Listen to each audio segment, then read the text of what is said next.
ногоон байгууламжийг нэмэгдүүлж, гэрэлтэй гудамж, Утаагүй Улаанбаатар дугуйн зам хөтөлбөр болон сэлб голын эрэг дагуу тогтчлтын шинэ ажлуудыг эхлүүлнэ.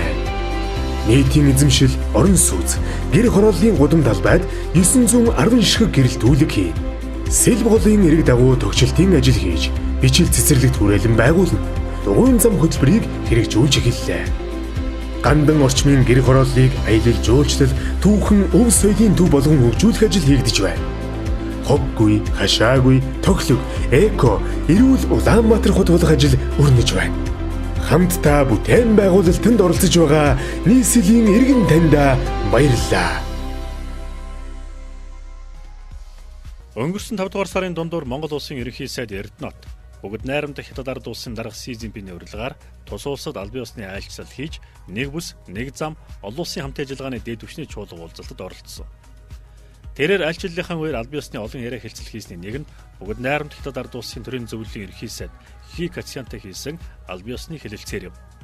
Энэ хэлэлцээрийн үеэр нийслэл Улаанбаатар хотод тулгамдаад байгаа агаар хөрсний бохирдлыг бууруулахад Хятадын засгийн газар дэмжлэг үзүүлж мянган айлын орон сууцыг буцалтгүй тусламж болгон барьж өгөхөө илэрхийлсэн. Нийслэлийн